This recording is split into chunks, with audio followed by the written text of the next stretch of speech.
Vamos dar início a essa reunião. Eu queria dar as boas-vindas ao Vint Cerf. Eu vou falar em inglês, vai ser a língua oficial aqui, já que nós não temos tradutores.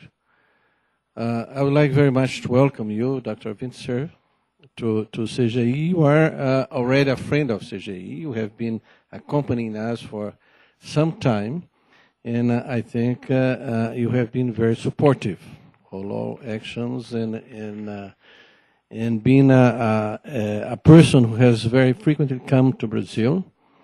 And I think you know many people here already. And Dr. Vint Cerf is somebody who doesn't need too much of introduction, because I think many people do know him. Oh, it's him again. He is the guy, huh? You know the idea that the president of Obama has said to Lula, our president, he is the guy. And that became a kind of a saying all the time, he is the guy. But Dr. Vint Cerf, as you know, has been in the starting of internet while he was in Stanford University. And he is one of the guys who did devise the internet protocol. And he has been, along all these years, very active on internet. And today he is the Chief Executive Officer for Evangelist. No, the Chief Evangelist Officer. How's that? Yes, okay. So I'm the Chief Internet Evangelist for Google. The Chief Executive Officer is Eric Schmidt. Yes, right. So I'd be happy to have a promotion. You are the Chief Evangelist Officer, right? Yeah, from of Google. And as in such a position, actually, he is also going all over the world, but nobody ever forgets that he is the father of internet. So you are welcome here in our committee of internet in Brazil, and please feel at home. And we count on you to continue as a good friend of us. And on next week, he has been invited by the Senate for a meeting in Brasilia, and has already accepted that. And so we'll be there also to hear Vint Cerf already in the higher house of the Parliament in Brazil. Okay, thank you very much for coming. I have just, I would like to say a few words about Vint. It's difficult to say something without being repetitive. Father of internet, but I would like to say something about the energy of Vint Cerf. Every time we see Vint, we see him younger and younger and younger, with the energy that it's incredible. I would not like to refer your age, but your capacity, you have more speed than our bandwidth here in Brazil. We are trying to correct it, but welcome again. Thank you. You are a good friend of us, as Gada just said, and you are at home. So we are very excited to hear from you news, or how you see the internet in the next year. Thank you very much. Well, thank you both very much for a wonderful introduction. It's always a pleasure to come back to Brazil. My first visit to São Paulo was in 1975, so almost 35 years ago. And I remember it well, and some of you have heard this story. I was demonstrating the ARPANET, the predecessor to the Internet, and we asked for a telephone connection to go from São Paulo to Rio, and then a satellite connection to New York. And when I got onto the stage here in São Paulo, I found 3 bare copper wires coming up out of the floor and a hand-cranked telephone with some dry cell batteries on it. And they said that was the connection that I was going to use to get by satellite to New York. So we had an acoustic coupler, which was, at the time, I think there were some questions about whether it was okay to connect to the phone system using an acoustic coupler, but somehow we managed to get past that. So we hooked everything up, and I cranked the phone. Now, you appreciate I don't have any Portuguese. Yo hablo no Portuguese. So I rang the phone, and a voice comes on at the other end, and I didn't know. All I wanted to say was I need to get to New York. I'm expecting this is the Rio guy on the other end. So I said, New York? And he thought I was in New York. And so there was a period of confusion about what it was that we needed to have happen. And finally, I grabbed someone who had some ability to speak Portuguese, and we got it all worked out. And we demonstrated the ARPANET in 1975. And this was certainly one of the first cities outside of the United States where that demonstration was made. So what a difference to come back so many years later and see what's going on. I have several purposes for being here, not least of which is to see some old friends again. Some of you are here in the audience. But also, I want to hear from you. You may be here to listen to me, but I'm here to listen to you because I want to know a lot more about what's happening to Internet in Brazil. I want to understand more how information technology is influencing the way business is being conducted, the way education is changing, and I'm, of course, on Google's behalf, very interested in the social networking activities because Orchid, which is our product, is very popular here. So I really want this to be a discussion, and I'm going to rely on you for that. Part of the reason that's important is that whatever it is that I say when I get to Brasilia should reflect what you know about what's happening in the country. Maybe we could start with a little bit of discussion about what's happening in the business sector. For example, do we have some statistics on what fraction of the population has access to the Internet in Brazil? Do we know what fraction have broadband access?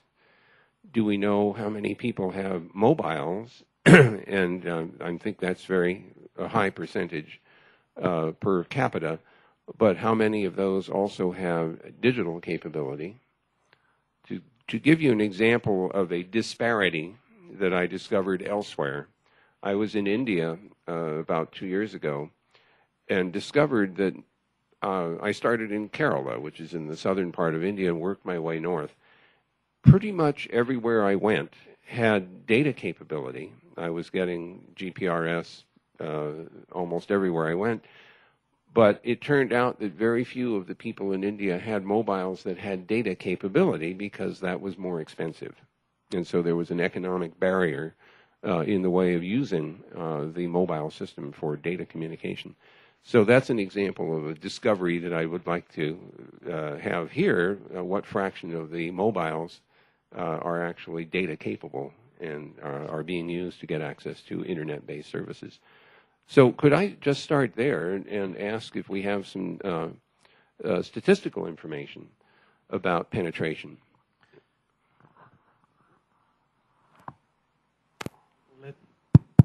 Let me just tell you, CGI has actually just finished another survey. Great. Which has a fact book where all this data is you can find there. It's based on a survey on houses, with people in general, and so we have there all the data that you have been asking for, and I think it's very rich on there. Okay, so I would like the Alexandre, who is in charge of this sector here, which is 30. To do it. He is the guy. Not really. No, you are the guy. He is just. I'm going to try to give you a general idea of the penetration. Will I be able to get a copy of the yes, survey? Okay, for great. sure, So I yes. don't have to take Yeah. notes like crazy. Yeah, and this survey is also in English, so there is no problem. So in the whole area of Brazil, considering urban and rural area, we have 25% of households who have access to the computer. And from those, 30% have internet access. Okay, good. And if you take only the urban area, 28% have internet access, computer at home. Okay. And from those, 30% internet access. Okay.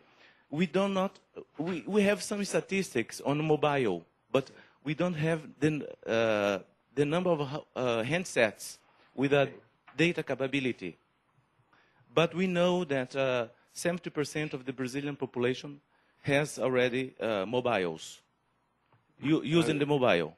Could I hope you don't mind if I interrupt to ask a question ahead. about, there are some very funny statistics that come up with mobiles. Vivian Redding is the commissioner for telecommunications in Europe, but she comes from Luxembourg. And she was very proud of the fact that mobile penetration in Luxembourg was 150%, because every other Luxembourgian had 2 mobiles.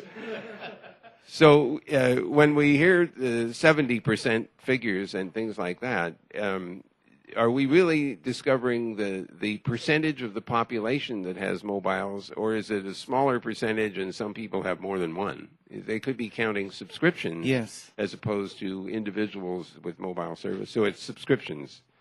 yes, Yes. Okay. yes. But if you take, for instance, some regions in Brazil, it goes up. The penetration goes up to 81%. I see. Okay. Yes. Yeah. And what about the distribution? When you did the survey, you can see some of the regional variations Yes. In computer uptake, in internet access, and mobile. Okay. Yes. That's helpful. So we have all these statistics that I'm going to give you afterwards, and you can have an idea by region. You have, in fact, some variables that we can look these statistics, like a region. Right? So just another observation about how valuable this is. I mean, CGI should be, you have a pat on the back, or maybe you do remotely. You can't make good policy without having good data. And not everyone appreciates that. And so in Brazil, I'm especially impressed with how much care is taken to get data. I hope that's true of some of the other dimensions of demographics that we would care about, whether it's medical care or education or sanitation or housing or all of the other things, electrical power. All of those things are very important to our societies. But if we don't have good data, how can we make good policy? And we also have a very interesting statistics based on household income and also level of education. So if you take, for instance, we do not know how many handhelds using data capability, but we do know the activities that people do using the mobile. So, for instance, when you take the A class, considering household income, 30% of the mobile users already use internet access. So they use any kind of browser to access the internet using the mobile, which is a very high level of use, 30%, considering the A class. If you go to the class C, D, and E, low-income households, they don't use internet at all.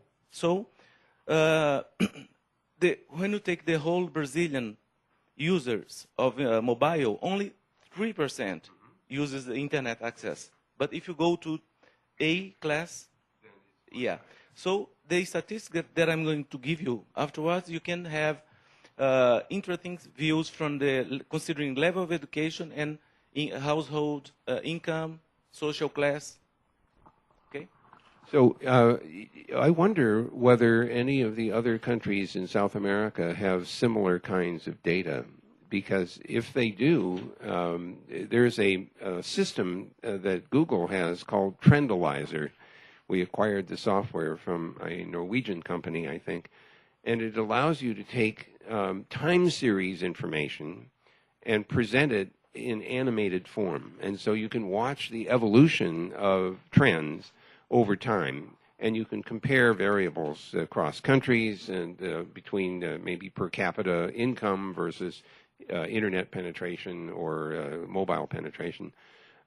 If in fact all of that data is available from other parts of South America, we could form a pretty good picture of what it looks like everywhere on the continent, and then look at the time trends and watch those.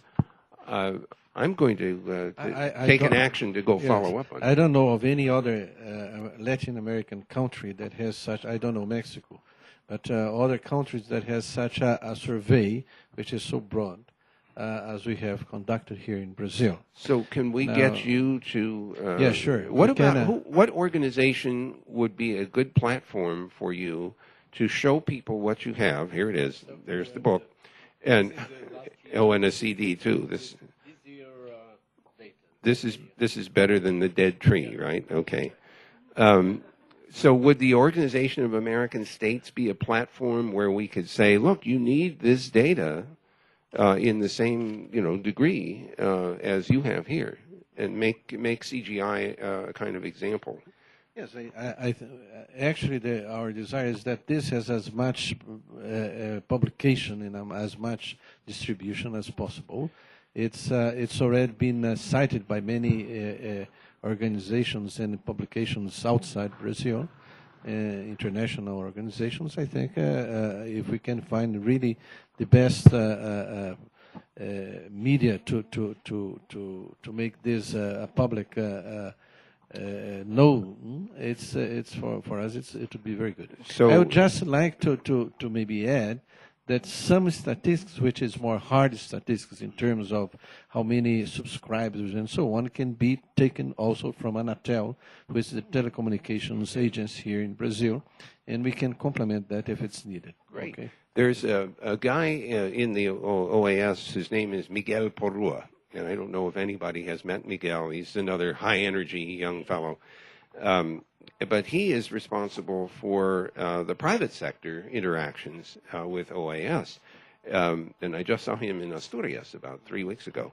So with your permission, I'm going to urge him to report about this kind of data and encourage the rest of the states to generate the same thing. And it's okay if they come to you and ask for advice, yes? It's also important to note that our methodology is based on the international methodology from Eurostat, the European Community Statistics Institute, and also OECD, and many countries in Latin America, like Chile and who else? Argentina, uses the same model to produce the statistics. So this is important to have international comparability from our indicators with other countries. Actually, your mention of OECD is very appropriate. The last meeting, OECD meeting I went to, I think, was in Korea, and they showed extreme interest in Internet and what was happening to it and how it was affecting the various economies around the world. And so linking your work with them is also a really good idea. So I'll also want to forward it to our OECD partners as well. Thank you for that.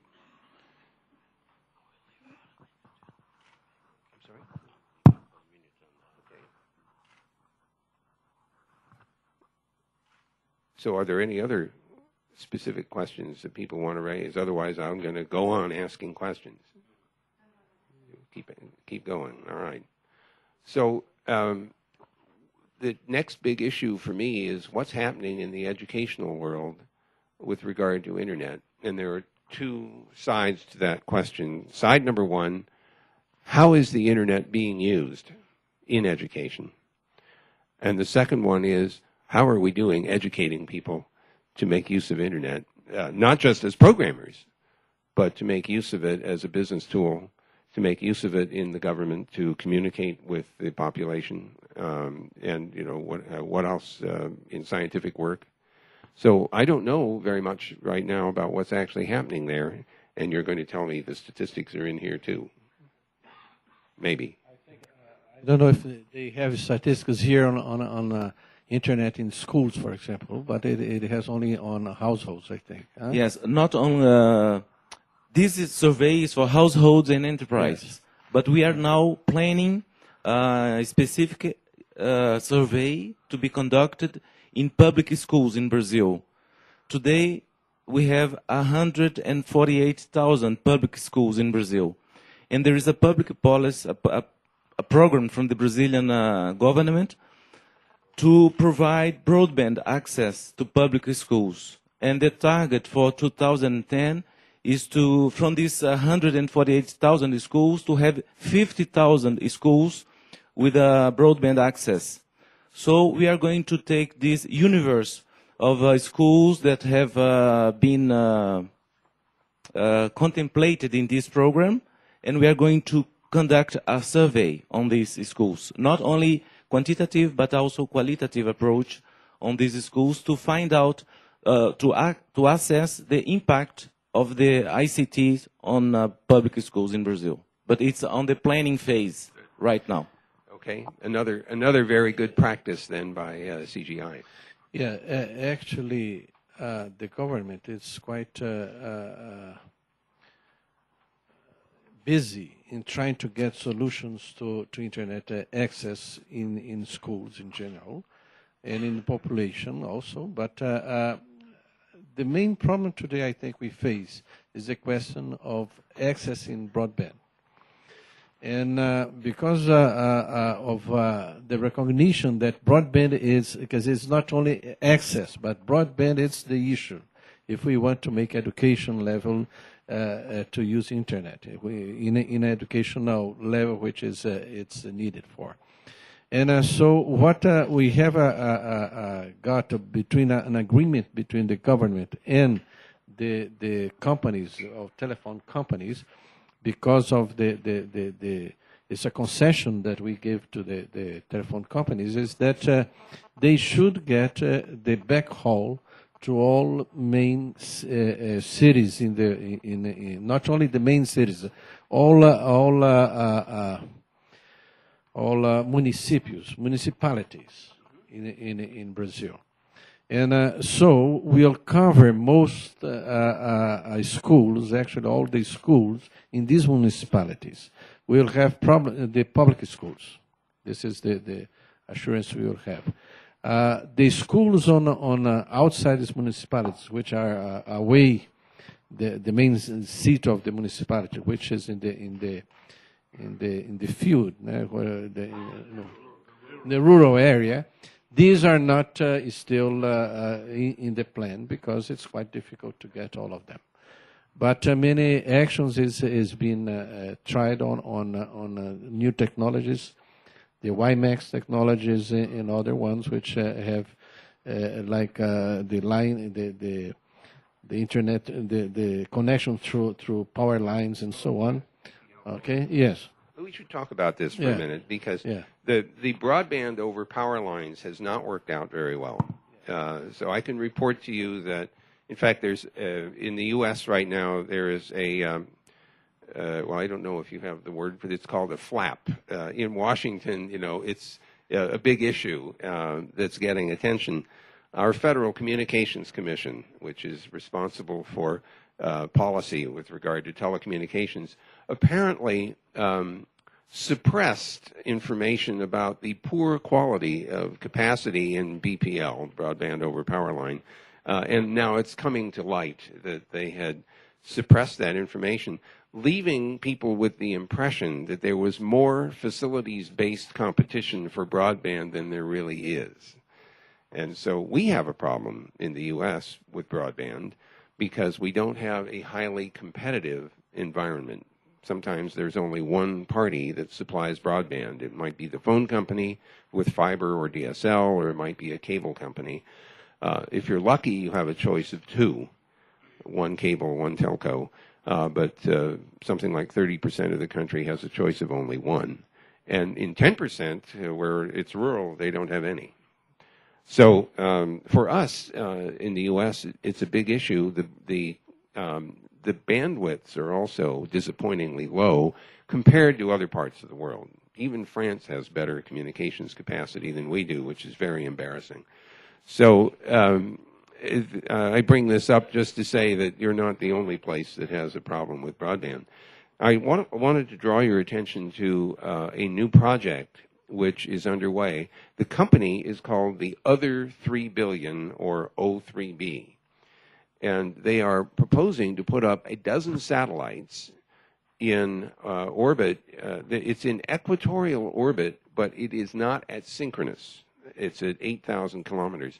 So the delay is much smaller than going all the way up to synchronous orbit and back.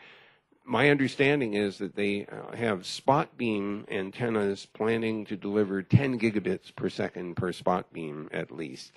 And they cover 40% south and 40% north of the equator, which would pick up some significant portion, I think, of Brazil and other parts of South America, and also the islands of the Pacific, which are completely out of the picture for internet in many cases. So that might turn out to be a way of reaching parts of the rural component, as long as they aren't hidden behind trees and foliage, because that's another big problem. If you can't see the satellite, you don't have good communication. But that might be another possible alternative. So to come back for a moment to broadband, how do you describe broadband? In other words, what data rate is broadband and what isn't? Yeah, this is a big discussion. I know, it's a big discussion in the U.S. too. Actually, many statistics that comes up, it's everything which is not anything that's not dial-up. It's broadband, which is a poor definition, which is not. We know very well that it's not a good definition, and it's not actually reach the level that we should try to reach for educational purposes, or even for the general use of internet.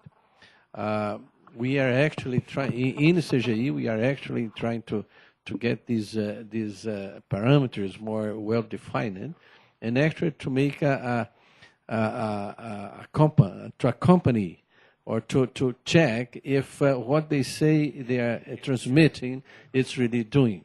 So this is something which we are going to do with other organizations in Brazil, and just to check if people say we have broadband communications, we'll tell them to the population what type of speed of transmission do they really achieve. So you've just opened up two really interesting opportunities. Yeah. First of all, for OECD, maybe what we should do is get them to describe tiers of capacity, and like ABCD or something like you were describing earlier, so that we have a better, rather than using one term, broadband, and then sort of lumping everything into it, let's be honest about the kind of capacity that's available, and also about whether it's symmetric or not, because a lot of the capacity is very asymmetric, and the result is that people who want to push information into the net can't do it as well. At Google, we're very sensitive to this problem because our YouTube application is receiving about 15 hours of video per minute into the system. And I don't know, honestly, how much we go out. I mean, it's a lot. I wonder who is looking at all those videos.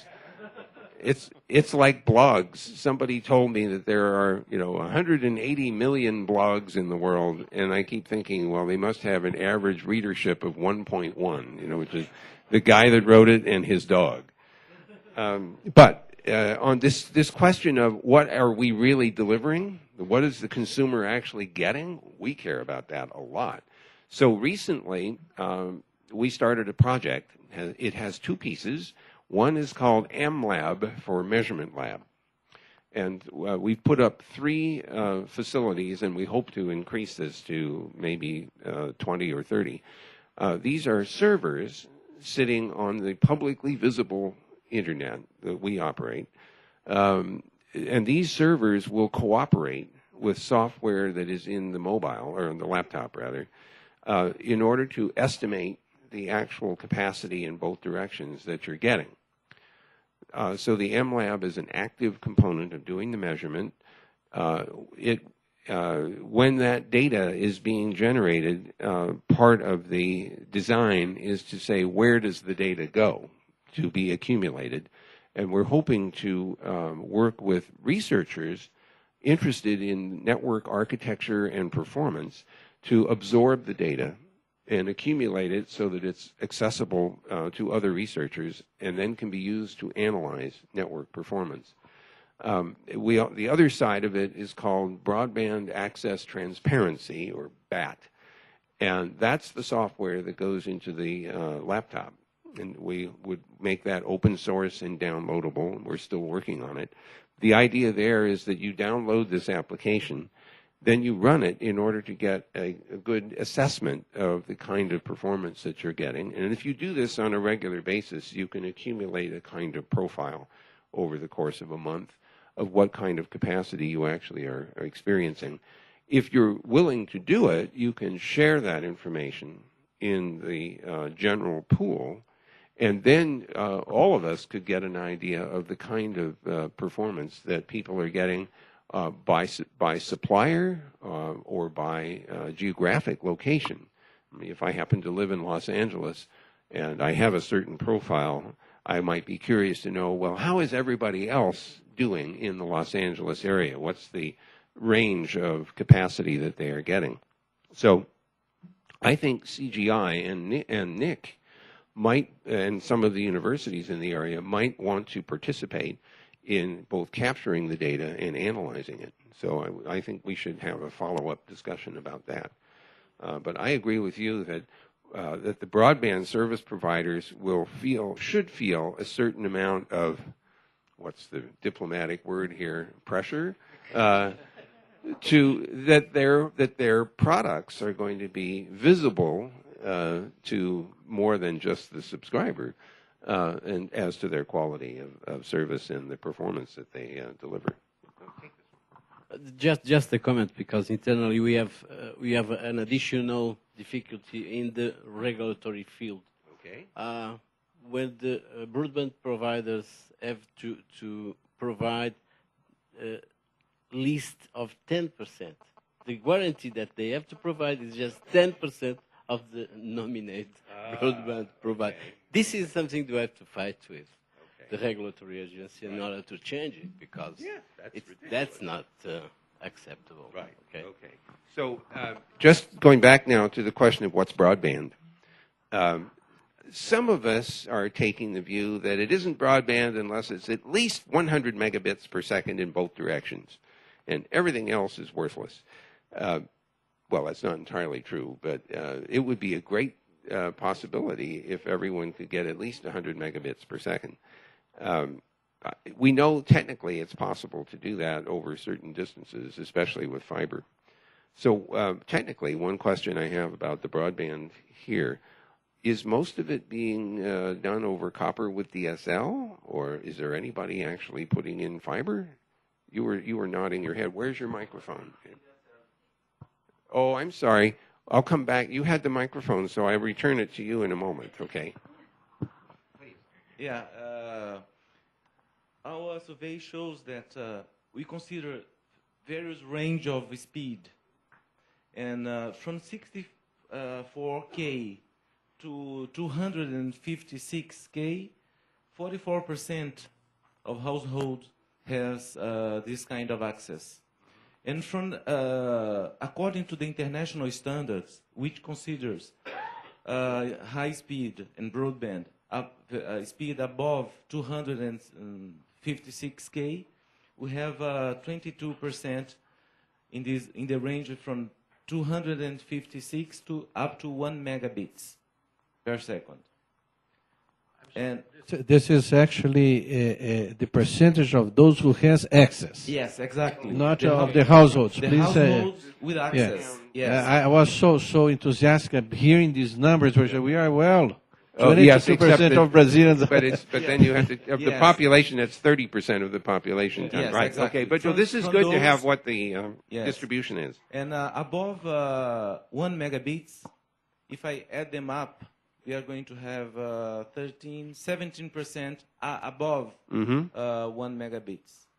And the technology most used is ADSL. Okay, ADSL. On copper. So that's actually a little scary because ADSL is asymmetric. It's designed that way. Exactly. There is a asymmetric version, but it doesn't have the same capacity.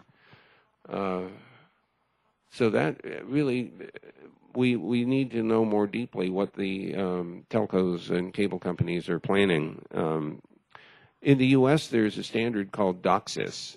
DOCSIS, and it's gone from DOCSIS 1 to 2 to 3, and on the cables it's starting to reach in the 20 to 50 megabits per second range.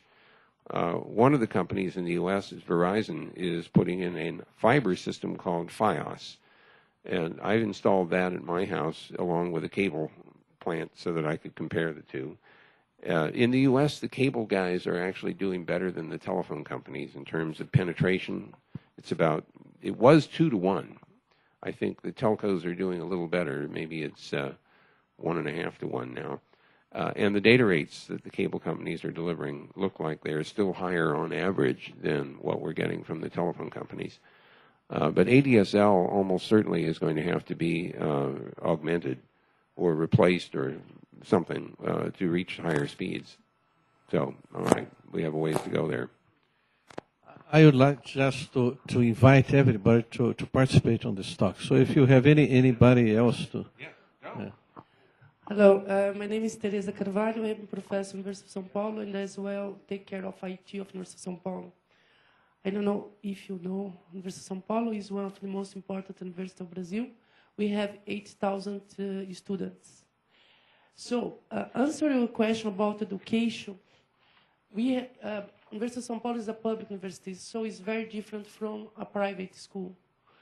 In the case of University of São Paulo, we have wireless for spread for the university, for the students, but the current problem is about how to bring internet to the classroom. So internet nowadays is for extra activities. It's not embedded in the class because if you bring the internet to the class, you have to change the complete way of the teaching. So a very hot topic in the university is if you should or not to provide complete internet courses with graduation by the university. Another problem that we face nowadays is about Web 2.0 because the students begin to produce contents and the students want space to post the contents and also to use peer-to-peer. How will you take care of this? This content is of the university or not? If a student puts something that's not considered okay, how you should act? So it's a big discussion about this nowadays. As a very important university, we are very strong in research. So in terms of research, what we have realized these last years is about we have much more collaborative research. At the beginning, the main issues that consume bandwidth were the high physics and after astronomy, and now we are moving in direction to medicine and arts. So we are beginning to discuss how to produce cinema in a collaborative ways, how to do music class in a collaborative ways. So each should demand much more bandwidth, and in this sense, we have a very good collaboration with NIC, in the sense that we have a point of traffic. I think it's okay. Okay, thanks. These are such great topics. How many hours do we have? Okay, so first thing about internet in the classroom. I have been to a few classrooms recently where they have really tried to bring the internet into the daily interaction. And one way they did it was to have whiteboards that are interactive. And so you can put a display up on the whiteboard, but the whiteboard is touch sensitive. And so it knows, what part of the display you touched. It's like the CNN television program is using a very touch-sensitive display. John King was doing a lot of this. So you can get information in front of the students very quickly that way. In one classroom, the students, every one of them had a laptop. Now, I'm talking about the third grade. These are kids who are 8 years old. Every one of them brings a laptop to school. I think, if I remember right, it was from Apple. It was a Macintosh, but it doesn't have to be. And so they had homework assignments, and some of the homework assignments involved gathering. Just an example: they gathered leaves from the trees, and then they classified them according to their size and their color and a few other things. Well, each child had different data because they had different leaves. So they each brought their data with the little spreadsheet, and then they integrated all the spreadsheets and put that up on the board so that they could all see what the statistics looked like. They were learning how to use spreadsheets. They were learning how to think about information and data and how to manipulate it. Well, what are the averages and what are the extremes and the like. So they were using the technology in the classroom. The thing that was the most impressive, though, to me, is that the students tended to learn more by doing things than by listening to someone tell them how to do something. And so a lot of the programs were very much related to letting the kids try things out.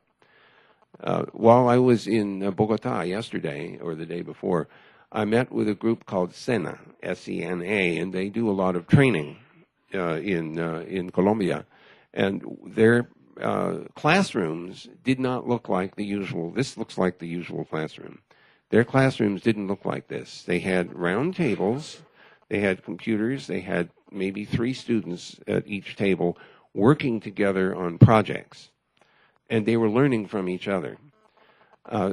So they were trying to make education not a matter of teaching, but a matter of learning. And so I was even thinking we should erase the word teach from our vocabulary for a moment and ask, how do we get people to learn? And what do we want them to learn at the end of the course? There's another example that I've been using about this mode of teaching. It comes from the World Wide Web. When the web was first released, it was 1989, and not too many people paid attention to it, to be honest with you, until Mark Andreessen built the Mosaic graphic interface version about 1992. And then everyone got very excited because it made the internet look very different from what it looked like before. It wasn't just text. But the thing that was the most interesting to me is that the browser had the property that if you were interested in how the display was produced, you could say, show the source of the HTML. And so it was very open. And people were free to copy the HTML and maybe experiment with it and change it. And so the profession of webmaster, which didn't exist before 1992, suddenly became something that people could do, and they learned from each other, and they were allowed to do it because they could copy each other's work. So it was almost like an apprenticeship. And for a moment, I thought we'd been transported back into feudal Europe, where there were guilds, and you became an apprentice to learn from the master, and then you got your journeyman credential and so on. But in a way, children and adults learn best by doing things. And so at the very least, I think, our educational structure needs to be changed into one where we do things. And the internet can help that, because it can help people do things and try things out in virtual environments, for example. So I have one other comment about internet in the classroom. Some teachers come to me and they complain that the students come to their classrooms with laptops. And, I thought, oh, they're probably complaining that the kids are twittering or they're instant messaging or they're, surfing the net and wasting time. Well, actually, what they were doing was Googling the subject that the teacher was talking about and then raising issues in the classroom about, that this thing says something different from what the teacher was saying. And this teacher was very angry. She says, I'm the teacher. They should be paying attention to me. And I'm sitting here saying, wait a minute. The kids are interested. They're actually looking to learn more. Then I said, look, here's a way to integrate this into the classroom. Think for just a moment about what we all know, which is that some information on the net is wrong. Some of it's wrong out of ignorance. Some of it's wrong deliberately. People are trying to mislead you or persuade you of a particular point of view. So we know that the information is not uniformly good. How do we teach kids to figure out what's the good stuff and what's the bad stuff? So I said, make an assignment. Pick, 10 different websites and tell the kids, pick one. Now, I want you to go to this website, and I want you to evaluate the information that you find on the website. And I want you to use other sources to underscore or to prove your evaluation. And I said, you're not done if all you do is go around on the internet to form your evaluation.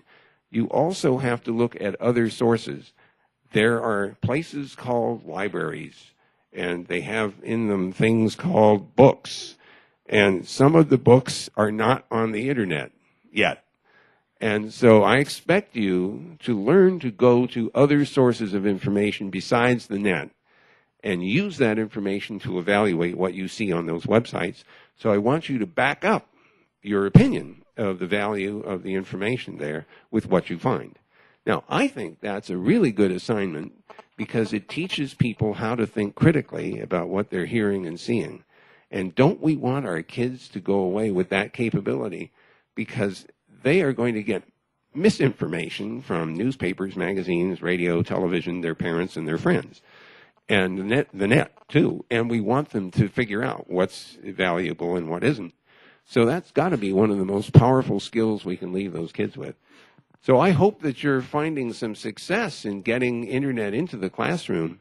What things would you suggest we do to make it better? No, now you have to answer that. What's the next step? Did I go too fast? No. I think the next step is to change the mindset of the professors, because professors present a lot of resistance to internet. And second, to change the dynamic of the class, because the class is not more to teach the basic things, but to go more deeply to different subjects. But this needs some time, because I think the next generation of the professor would much more used to do this. But you cannot require this from professor that teaches 20 years. But there are very good professors that teach 10 years that is changed, but not everyone. So here's a couple of really scary thoughts. Yes. I used to teach at Stanford University, and I can tell you that was a long time ago in the 1970s. And I can tell you that the classroom was sacred, and no other professor was allowed into the classroom while you were teaching unless you made an invitation. And God forbid that the president of the university would show up in your classroom while you're teaching. Well, what would happen if we said, we're going to record all of the classes and make them available? And suddenly, your colleagues will be able to see what kinds of classroom teaching you do. This might put some pressure on the professors to improve the quality of their delivery and the depth of their content, because their friends and colleagues and maybe the administration will get a more clear sense of what the quality of their work is. But also, it might be useful to make those lectures available after the fact for students to repeat them, to return to the lecture and understand things better. You have another comment. In relation to this, we have done this in the University of São Paulo, I think, since 2002, to record the class and after to make this posted in the web. But normally, the professor don't want you to publish all the contents because they are worried about parent. Yes, you understand what I mean? Yeah. So we had this problem also. How to incentivize professors to make public the contents of the class. Because sometimes they think that this is something that gives the professor the power of the wisdom. This is, you know that there is an expression in English anyway called information is power. And I don't believe that anymore. Based on what I've seen in the internet and the World Wide Web, it's information sharing is power. It's amazing how much you magnify the value of information when you're able to share it with other people. Which brings me to an observation about science. The ability to accumulate common databases of information in a given discipline have a remarkable amplifying effect. When the publishers of Nature, Cell, and Science magazine, which often publish articles about genetics, they made the requirement that if you published a paper about the genome of some organism, they would not publish unless you also put the information into one of the databases, and specifically for human genetics, into the Human Genome Database. They wouldn't publish unless you agreed to share the data. The side effect of that was really interesting because if you were studying the genetics of a given organism, you could take whatever sequence you had found and look it up in the database and get back everything that was known about that sequence. And also you could find out who was working on it. And so you found partners to do work together you would not have otherwise found. And it was very quick because it was online and it was faster than waiting for a publication in the magazine. So, but this requires a change of mindset, no? It's like the MIT OpenCourseware that we are trying to do also in the University of São Paulo, but it takes some time. I agree with you. This is generational change, and in universities especially, that's hard to do. MIT did something pretty interesting. They took all the lecture courses and they put them up online. And some of the other universities said, "Are you crazy? You put all that, you've just given away the most valuable thing the university has, the contents of its courses." And the MIT guys said, "Look, this is very simple. We'll put this information up. People will come and look at it. The ones that already understand it, we don't care about because, you know, they already know this stuff. But the people who don't understand it just got the message, come to MIT. That's where we teach about this." And it worked. Oh, actually, I have one other example of sharing that I'm really excited about. There's a professor at Pitt University in Pittsburgh, Pennsylvania, and about, 6 or 7 years ago, he got the idea that there was an awful lot of information on the internet about epidemiology, a subject which we all are familiar with now because of the problem, in Mexico. The swine flu. We won't call it the Mexican anything. All right, okay. So anyway, epidemiology is a very important subject. So he started collecting these PowerPoint presentations into one big database and published them. They were all publicly available. So he indexed them and pointed to them in his what he called the super course. Well, very quickly, people got not only interested in finding all of this and repurposing the lectures that they found, but they also got interested in a much broader range of scientific topics. So in January this year, he and about 35 other people met at the Library of Alexandria in Egypt to put together thousands of these presentations in all kinds of disciplines. We got Nobel Prize winners to put presentations together in their specialties. They're all available on the internet, free of charge. And when the swine flu problem popped up, a collection of researchers, maybe 20 or 30 from all around the world, produced a collaborative PowerPoint presentation of the meaning of the epidemic and what the issues were and how many different kinds of flu there were and how the bacteria would exchange genetic information and make things either more difficult or easier. It was a terrific piece of work, and it was all done online. So when you talked earlier about collaboration, this was a perfect example of how easy it was for lots of people to share information and quickly produce something that was of use to a lot of people worried about this epidemic. Okay, where else do we want to go? There are lots of people. Yes, go. My name is Ricardo Mucci. I'm from TV Cultura. It's the major public educational network in Brazil. And I'm glad to be here to talk to you about these things. And we are share some comments. And our company, it's like a public television network.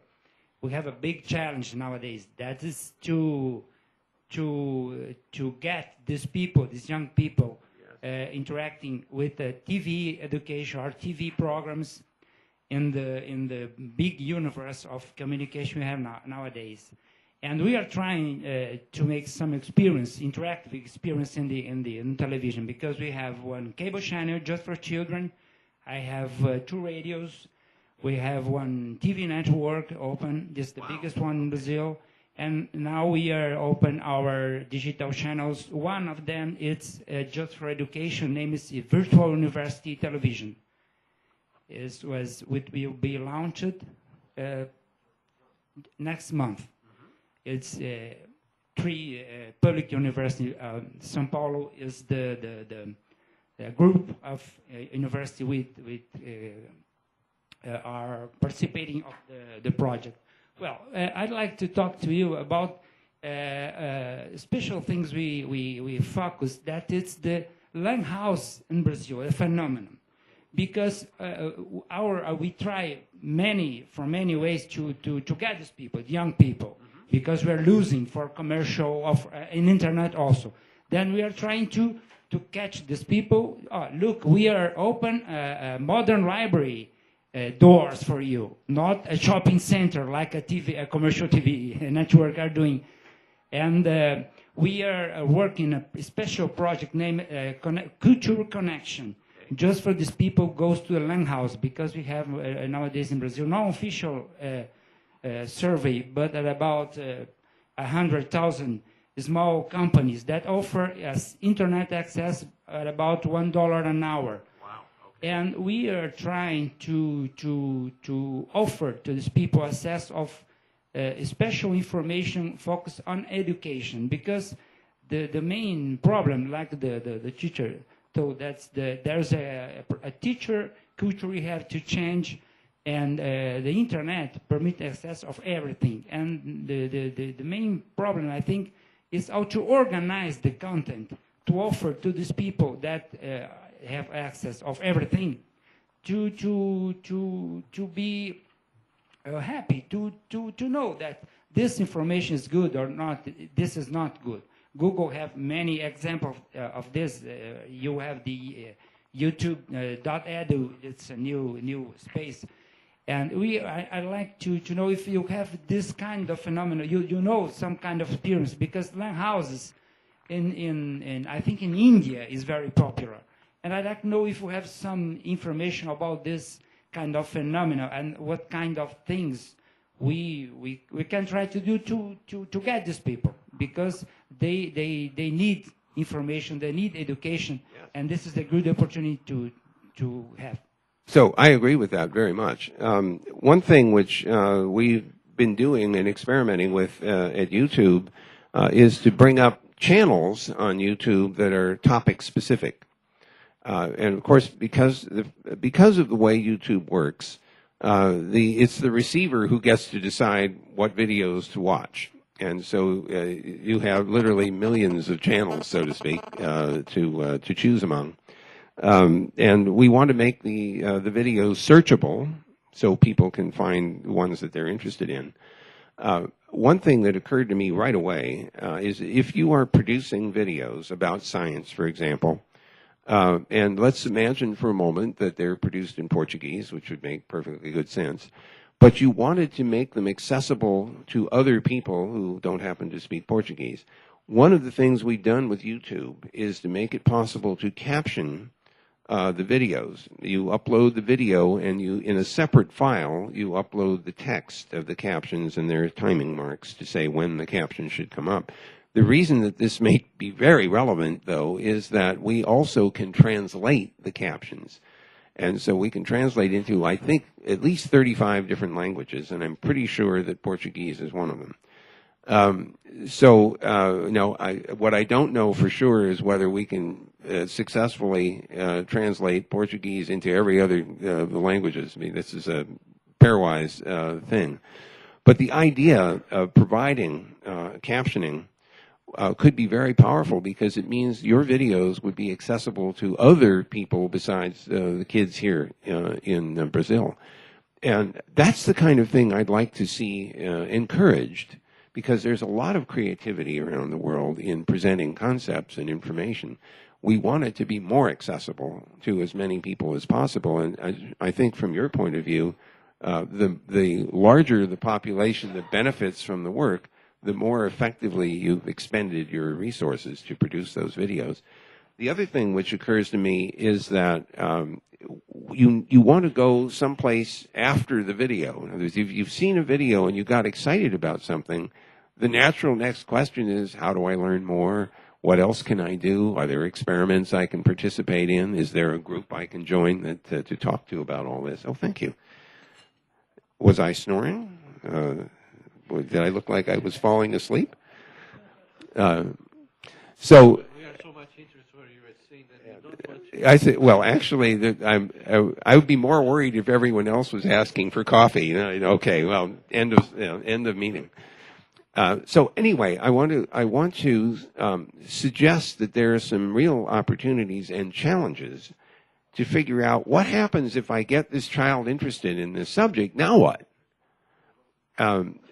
So here's a totally crazy idea, and maybe it really is crazy now that I think about it, but there's this television program in the U.S. called American Idol. And do you suppose that we could do something like that in science and technology? Yeah, I don't know. I don't know if people would get excited enough about that. But it sure would be nice to get the same visibility for science and technology that we get for the drama and sports, because those two things are very popular, but getting people interested in science and technology is hard. One way to do that, by the way, would be to make successful scientists and engineers a lot more visible than they are. You think of every person in the country who has benefited from the work that you guys are doing. They don't know. They don't know about CGI, and they don't know about the NIC. All they know is that they got on the net and they found all this interesting stuff. But they have no idea that it was because people like you and the people that are part of the organization in this room have worked really hard to make it happen. So I have this, sorry, I'm ranting. I feel like we don't give credit to the people who make things work as much as we should. So somewhere we have to find a way to do that. But I would really love it if the videos you're making could be part of the YouTube collection and could be accessible that way. And particularly if we could translate things so that they're understandable to people outside of Brazil. So maybe we could look into that, Anna. We would like to make a short break for a coffee. Break? Yeah. Well, I already got mine. Yeah, but the others don't. The others don't. They are jealous of okay. you. Go ahead. So we can stop We can for do 5 or 10 It's minutes. fine. It's fine. If we want to problem. talk with Yeah. you, and Okay. we'll be back for the last half an hour. Okay? All right. Thank you very much. Então eu gostaria já de reiniciar para que nós não possamos então ter o máximo do seu tempo aqui. Então em 10, 15 minutos você terá que se retirar e eu passo então a palavra ao Vint para. I'm just saying that you have another so please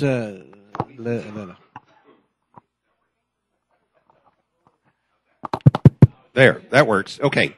So we only have a short time to finish up. First of all, let me thank you very much for the conversation. This is what I was hoping would happen, is that we would have some discussion. There are two issues that we didn't talk about, lots of issues that we didn't talk about, but the two I wanted to mention are convergence and governance. On the convergence side, what I am seeing is the collision between the internet technology and business models that used to work based on economics of other media. and based also on the characteristics of other media. So, example, in the copyright world, the thing that was the most important was controlling physical realizations of content, in this case, paper, in this case, a CD or a DVD. And so controlling the physical reproduction and distribution is at the heart of the copyright idea. Everyone in this room understands that the way the World Wide Web works is that your laptop goes out to a machine and copies a file. It's a giant copying machine. And so it is absolutely the antithesis of controlling access to copies, because the World Wide Web works by copying things and letting you look at them. So we need to rethink how copyright works. What we want to do is to compensate the creators of content for their work, but we have to do it in the context of a system that generates things by copying. We also, I think, have to acknowledge that not everyone who produces a work wants to be rewarded for it monetarily. Some people are rewarded by simply knowing that the information that they've shared was useful. And that is part of the reason that there's been such an avalanche of content going into the net. It's not all driven by people wanting to make money out of their content. So examples like the Creative Commons, which is an alternative to copyright, which gives more choices to the author of how that information is shared, is an important step towards looking at a broader spectrum. So I put that on the table in part because in the absence of realizing that the economics of internet are so different from the economics of paper in particular, or other physical manifestations, we won't find our way to dealing with the copyright problem. This afternoon I'm going to be talking to some people about the newspaper business. And we can see, certainly in the U.S. and presumably elsewhere, that there are declining readership of the physical, or subscribers anyway, of the physical medium. And we need to help that community discover better models or new models for business. Because reporting is important, especially in democracies where an open and free expression through the press is very fundamental to maintaining the democracy. So those are areas which I think we collectively have some responsibilities to help educate people and help them feel comfortable that it is okay to consider alternatives, that changes in technology dictate changes in business models and behavior. Think about the world before the printing press. Think about afterwards and the reaction that people had to the cheap distribution of information compared to having to kill goats and make vellum and hand copy everything. So that's one area. The other one is governance, and we had a very brief chat during the coffee break. Internet governance is a hot topic. And, of course, every year it gets very hot as we move to the next Internet Governance Forum or the next ICANN meeting. The United States has had a very visible role in overseeing the Internet. But over the period of time that I've been involved in the Internet, the role of the United States government has diminished dramatically. And I used to be making all the decisions about the Internet because I was the program manager for the Defense Department and we were paying for it. Well, that isn't true anymore. Nonetheless, the idea that one government has a special relationship to the rest of this global Internet is understandably peculiar from the perspective of most other countries. So we need to explore alternatives.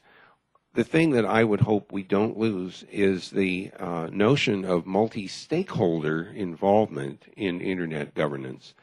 There are some parties who would like to push back towards an intergovernmental model of oversight for the Internet. And I want to resist that myself because I think civil society, the technical world, and the private sector, which has invested enormously in making the Internet possible, should have something to say about its governance. And a multi-stakeholder model is intended to do that. So those are the two areas that I think deserve some real attention, and especially from you.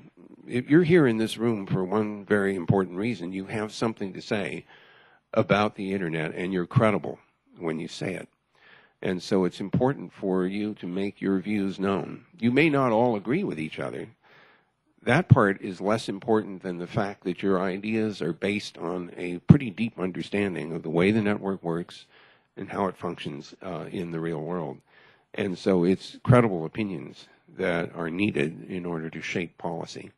And so, as we close this meeting, I hope I can rely on every one of you to make your opinions known and to bring real credibility to the debate about how governance should unfold. So I'm going to shut up and ask if there are any final comments from the two of you or anybody in the rest of the room here before we have to close. Anybody wants to make any comment? If not, I will just. Do you want to make some comment? Or? Yeah, just one curiosity. I would like to point out when you were talking about the school, when the 8-year children were going with laptops, how they work with the handwriting? Do they still practice the handwriting? How the behavior would be of this human being in the future? How do you see that? I'm sorry, how do I see how? People, handwriting, they will much more practice the computer. Oh, this is actually, you're bringing, if I've understood this question correctly, you're bringing up a problem this is embarrassing. Come on, it's another name problem for me. I always forget names. Henry Kissinger. I had lunch with Henry Kissinger last year, and the first thing he said to me was he was very unhappy with the internet. I said, well, why is that, Dr. Kissinger? And he said, because my grandchildren don't know how to write. They can print, but they can't read and write cursive. And I said, well, that's not surprising. All they ever see is, printed text. He said, yes, but I have an incredible collection of letters in my archives from people who are, significant, and they're all written in cursive, and my grandchildren can't read it, so it was all my fault. He did say he liked internet news from Google because it gave him a view of everything that was going on very quickly. I see a very dramatic shift in the way people communicate. They're communicating in small, like Twitters, little 140 character things, and or instant messaging and things like that. When you read email from young people, the spelling is terrible and the grammar isn't always very good. And I worry a bit about that. But the thing that most worries me is the brevity of the communication, and that means the superficiality of it. And here I think there's the place where I am most worried, and Dr. Kissinger was equally worried. He was afraid that people would stop reading significant texts, books, that went in depth to understand issues, and were too quick to accept very, very superficial characterizations of things. And I really think that is a serious problem, and I think it's a burden on all of us to try to encourage ways to get people to really take time to understand things and issues deeply. He also complained that Google meant that nobody would ever remember anything because they would just Google it. And, I have to admit that that's partly right, because if I can't remember something, I look it up on Google and it solves my problem. I should do what? With the Oh, with the writing, yes. Actually, what's interesting about the Chinese and the Japanese, when they're using keyboards, they actually use a phonetic way of saying what the symbol is, and then they see a choice of symbols and they click on the one, and they can type faster that way than they can with the pen. Okay, I think that's all the time we've got. But thank you again very much for taking time this morning. I really appreciate it. The input is very helpful for the meetings in Brasilia, and I wish you all very well in your daily work because it's important. Yes, I would like to thank,